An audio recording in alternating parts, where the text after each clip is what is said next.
Thanks so much for joining me again while I start with a blank canvas and do some art journaling.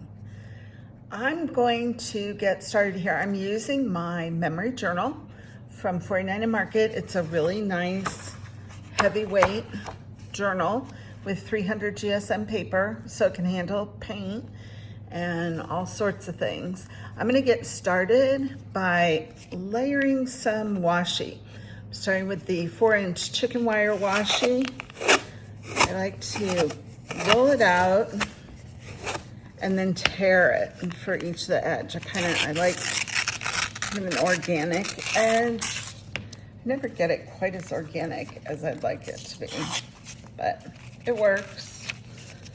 And I'm gonna layer some of this, I can untwist it, on either side of my spread here. So I'm gonna have it coming down this side. I really like this chicken wire washi because it gives my pages a nice foundation. And come down the other side. I'm gonna try to tear it. Yeah, that's a little bit more what I want. Something a little bit more organic. So again, I'm just building the foundation for my page right now. I did a page recently that had a lot of sage greens in it, and I really liked it. My childhood room growing up was sage green. So I'm gonna do another layout with 2 pages that are both sage green. Maybe I'll make this whole book a sage green book. Who knows? I always just kind of go with the flow. Don't have too much of a plan. General idea is all I need, and then I just kind of roll with it and see where it all takes me. That's how I approach my design work too. I know what I need to create, what theme, what colors, and I just kind of see where everything takes me.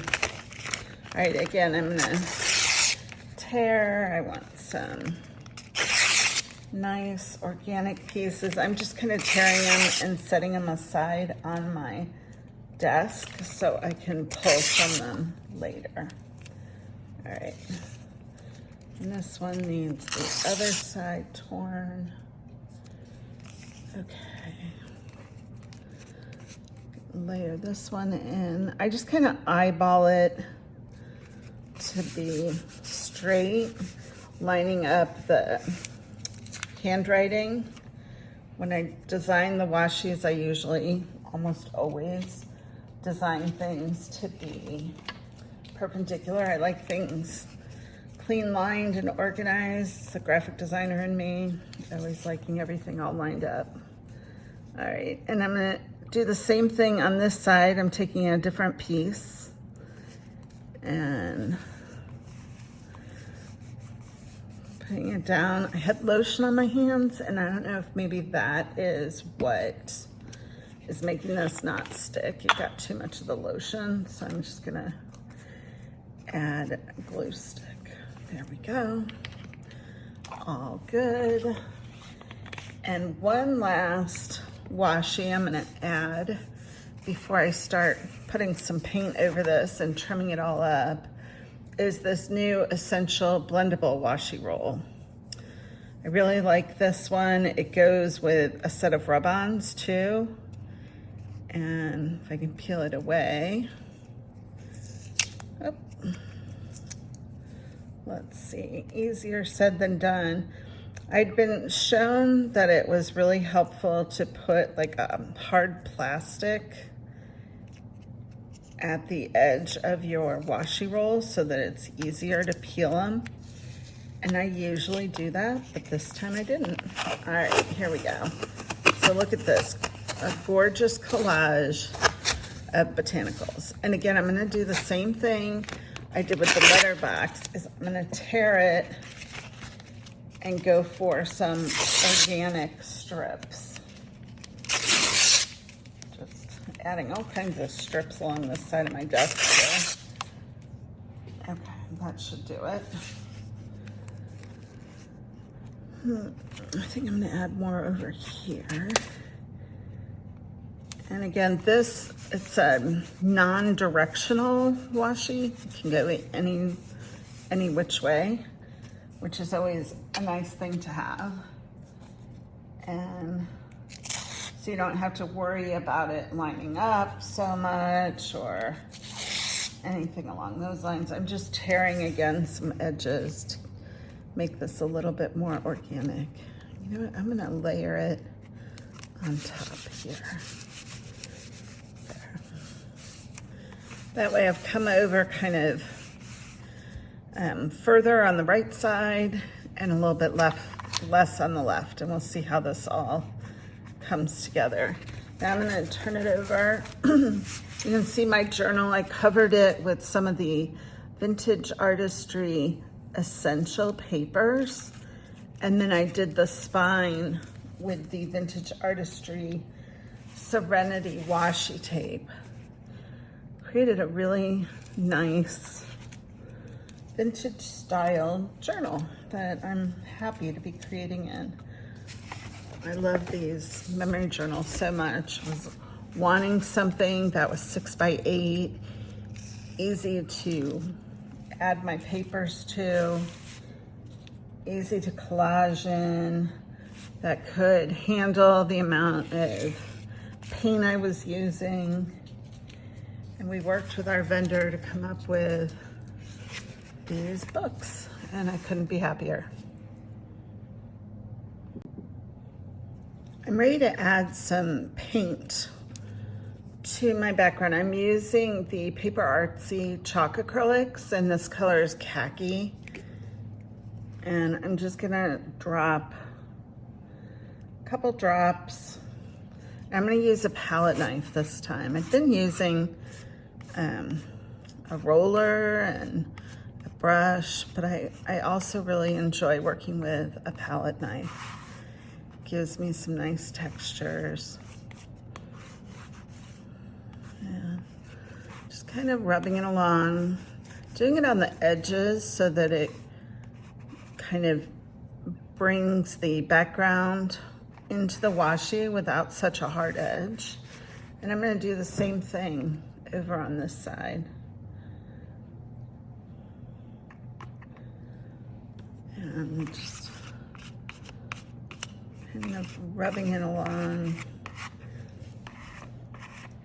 No real plan, just, you know, I know that I like things to blend together. I guess that's the way to put it. And that's what I'm doing here by adding the paint. Yeah.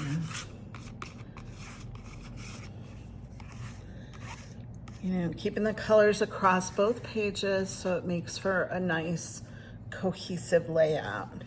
And then I'm gonna let this dry.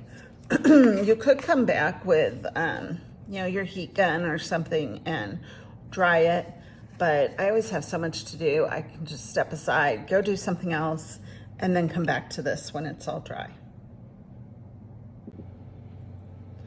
All right, now that it's all dry, I'm gonna soften it by adding the Cloud 9 chalk paint on top of it.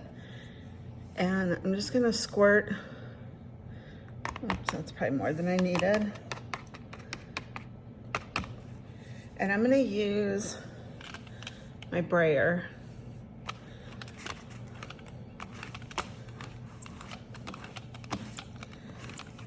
And just kind of rolling over it. Not sure, but I think that is more than I wanted to soften it. So let's go. I've got kind of a damp paper towel that I use. I'm gonna kind of brush it back. See how that works.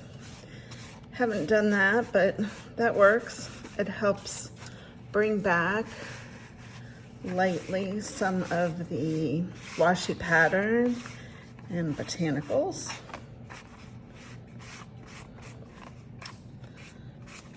Right. Again, like I said, this is just a damp paper towel. I use that for cleaning my tools so I'm not always having to run to the utility sink. I keep a damp paper towel and just wipe things clean with that. All right, so there, it softened a little bit and we'll be ready for some rub-ons, and I'm gonna let it just sit and dry now. Now that my paint's all dry, I'm gonna start adding in some rub-ons. And these are from the Text Blend Essentials. Just adding some texture with type. And I don't need to get a specific area. I'm just trying to grab some of the type to add some texture to the background. And look, I peeled off others because I did not plan. That happened to me last time too. You know, I do recommend, practice what you preach. I do recommend cutting so that you don't have any mix-ups like that.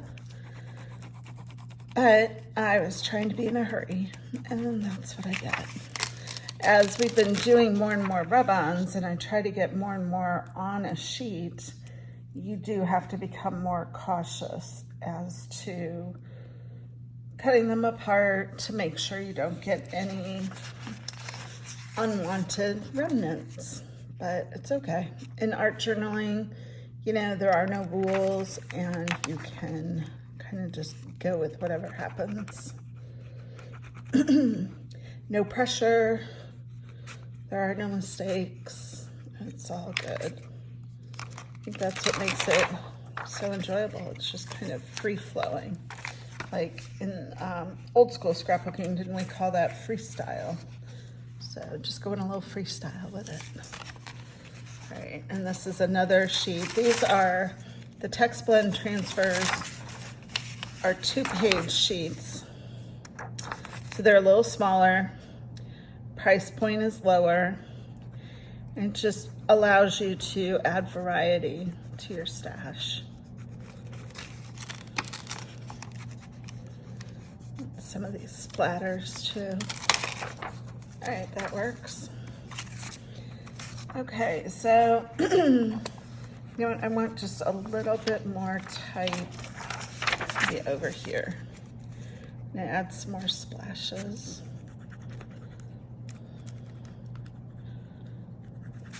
And just see what we get here. There. Yeah, I like that. Okay. Now I'm going back to the Blendables #1. It's this floral. The floral matches the Blendable 4-inch washi tape. So really good idea to grab both for your stash. I'm gonna put this one over here, I believe, or do I want it over here? Yeah, maybe we'll go with the bigger one up here. And again, I guess I'm taking my chances by not cutting. Hopefully I won't regret. Always in a hurry. What can I say? And sometimes that's a good thing, and sometimes maybe not so much. There, that turned out nice. Got a nice botanical, and then of course I want to balance it off on this side. And I'm going to come down here. I'm taking the line of the stem and I'm having that follow the line of the washi. It just seems to flow nicely and help with the design. And I'm going to grab this butterfly too. I think that's a good one. And again, I didn't cut it, so hopefully there won't be regret. Just rubbing it off.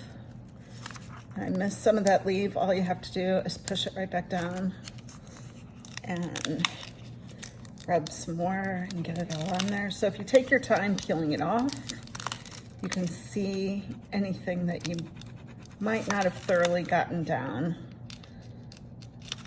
and go back at it. There. All right, that turned out nice. Push that leaf down. Oh, I like how this is turning out this time.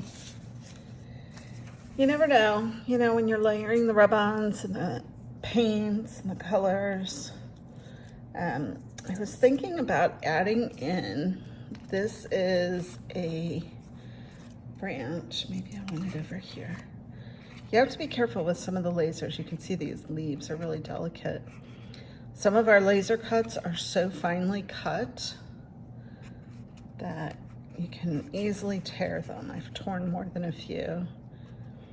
And so this one is from the Tidal Wave laser cuts of Spectrum. And I was thinking as I'm figuring out my composition here that I wanted to use that on my page.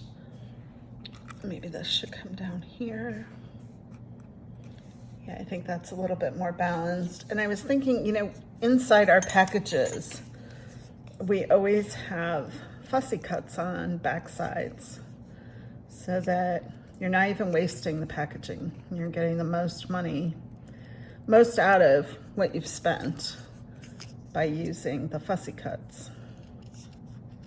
So this one had a nice green. This was on the inside of the Spectrum general laser cuts, the ones that had the lace and the notebook journalers, and there was some postage in that one. I'm sure you have it, right? Because it was an essential. I'll link it down below so that you can find it hopefully in a store if you're looking for it and didn't get your hands on it when it came out. Spectrum went quick though, so I'm not sure how much is still out there. That was a fun collection to put together, and I love all the different colors. Find myself going to the elements from it over and over again. So there's butterfly from there. That way I'm keeping with the green. I had thought maybe I wanted blue, and maybe blue on the bottom would give it a nice contrast, and that way I'm in threes. I always like to decorate the house in threes. I like to scrapbook in threes. Or do I want yellow? Yellow or blue? Yellow or blue? I think we're gonna go with blue. So again, I'm just gonna fussy cut it, and this is from that same Spectrum laser cut.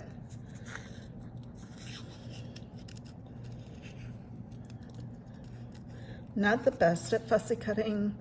Some people really like it. Me and my arthritic hands could do without it. That's why I really like all of our laser cuts. But you never seem to have enough butterflies in them, for me anyway. More and more butterflies and still not enough. So I go to the packaging and grab what I need, and this works.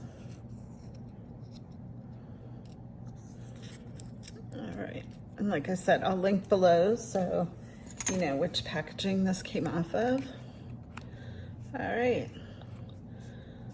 so now it's gonna be time to glue that down.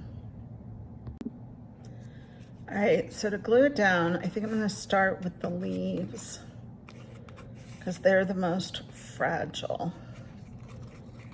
So if I turn it over, I'm using Scotch Tacky glue instead of my glue stick. I think because these branches are so fragile, I would end up tearing something if I use the glue stick. Just kind of dabbing each leaf. You don't need a ton of glue. And make sure it's all on there. And, oops, I missed that leaf. Okay. And I'm gonna use tweezers to help me position this.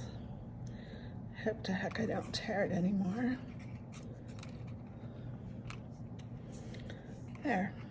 I think that worked. All right, so it's on there. I'm gonna just push everything down, get it to adhere. After I get everything in position, I'll be leaving it sit to make sure it's all dry. before I put my finishing touches on the page. Again, just adding some glue to this one, and this one's that one's a laser cut from the Tidal Wave Spectrum Sherbet Tidal Wave, or Sherbet. Is that how you're supposed to pronounce it? I always called it Sherbet. Typoed it a little bit when I was creating it, spelling Sherbet wrong, but quickly corrected and catastrophe averted. There. And this one, so you can see the packaging on the other side, but it doesn't matter. I'm going to glue it over, put it down here. I kind of want it under this leaf. Give it some layering. And I'm going to need some more glue. It is a glossier cardstock with the packaging, so it might need a little bit more glue.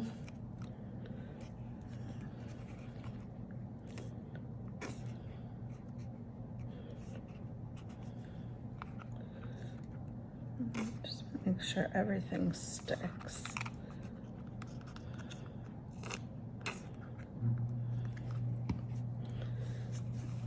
Rub off the excess.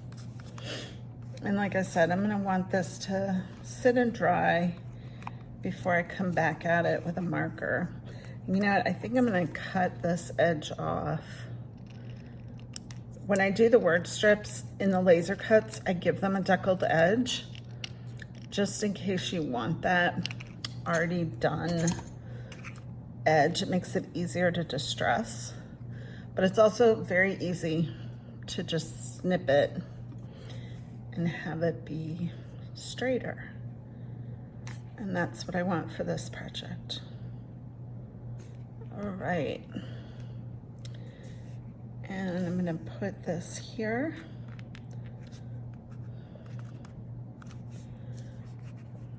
All right. I'll let that dry and then I'll come back with some finishing touches. It's almost done. Okay, I'm just about done. All I want to do is outline the typewriter strip, and then I'm going to call this spread done. So I got some of these Posca markers. I've seen a lot of people using them, and I like them. I mean, I got a pack that had a variety of widths, and I'm using one of the finer widths to go around and outline my word strip. I almost always include these typewriter word strips in my collections for 49 Market, and I think they're super versatile, whether you're doing scrapbook pages or art journal pages or junk journaling. Just nice general sentiments. Okay, so that wraps up this page, or these pages, I should say, and see where we go from blank pages to this. Isn't that fun? All right, well, thanks for following along. And if you liked this video, be sure you like and subscribe and hit the notification bell so you're notified the next time I put up a video. And I hope you'll follow me along next time. All right, take care, everyone. Have a great day.